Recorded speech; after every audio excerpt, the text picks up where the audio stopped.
let's explore the connection between Greek mythology and English language. Here are 10 simple words that you already know. But do you know the sources of these 10 words? Let us learn their etymology. Etymology means the word origin, the history of the origin of these words and their meaning. We must remember one thing before we start. One important thing. Zeus or Zeus was the king of all gods, Greek gods, and his Roman equivalent is Jupiter. Jupiter is said to be the father of all gods in Roman mythology. In Greek mythology, the supreme god is Zeus or Zeus, and his wife's name is Hera, So Zeus and Hera have a strong connection with many of the English words. So we have made a list of 10 words. The first word we are going to discuss is charity. Charity actually is all about selfless service and help rendered to others. Charity.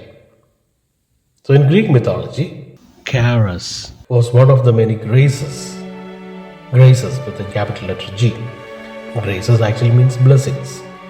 Okay, so now these graces, there were many graces in Greek mythology. And these graces were again the daughters of Zeus and Hera.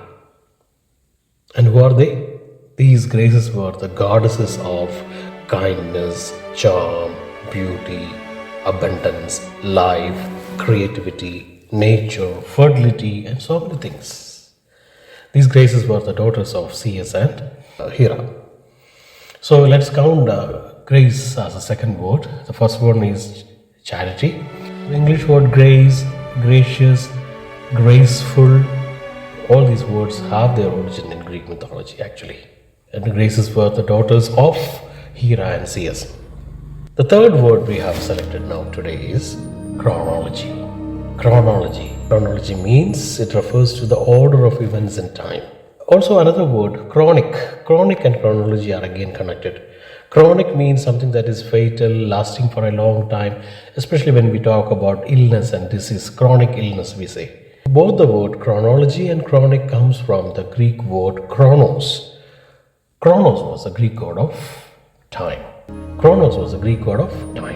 The next word we have here is echo. We all know the meaning of echo. Echo means a sound that comes back to us, especially it happens maybe riversides and on high mountains usually. This word echo has a history. Actually, Echo was a Greek nymph. She was cursed by the wife of Zeus, Hera. In a fit of jealousy, Hera cursed Echo into a being with no control over her tongue. There's a beautiful story behind that. Okay, Zeus was playing with the nymphs, and Echo, being one of the nymphs, tried to block Hera. Hera was trying to see the trickery played by her husband. So she was about to reach to the spot where Zeus and the nymphs were having a great time.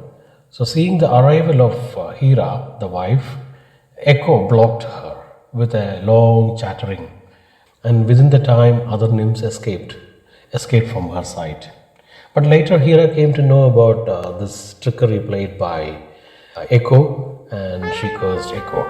And the curse was very special. After the curse that she received from Hera, she could not speak before anyone, nor could she remain silent when somebody else has spoken something.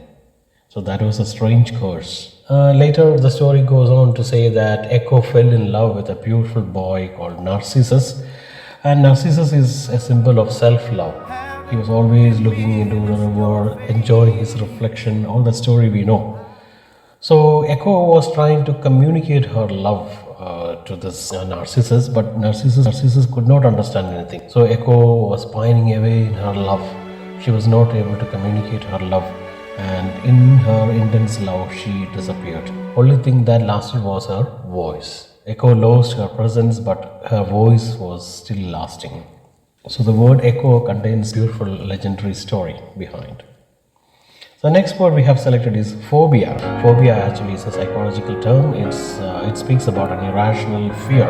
The word comes from the Greek god again, god of fear. The name of the god of fear was Phobos, and phobia comes out of Phobos. The next term is psychology itself. Psychology. The psychology we know is the study of human mind and behavior. And this term comes from the Greek god named Psyche. Psyche was the god of soul. The next word we have here in the list is hypnosis, again a psychological term. Hypnosis actually is a sleep-like state of consciousness which we enjoy really. We can hypnotize others also. Hypnosis comes from Hypnos, who was a Greek god of sleep. Greek god of sleep. The next word we have on the list is Europe, the name of a continent. But strangely, the name comes from another Greek princess, Greek mythological princess. Her name was Europa. Europa was a beautiful princess who attracted the attention of CS again. Music is a very common term that we use, but do you know its origin? Muse is the origin of music. Muses are the goddesses of science and art. Okay, the last word we have here on the list is panic. Panic, don't panic, we say. If someone is in panic, he or she is experiencing strong fear. We know the meaning.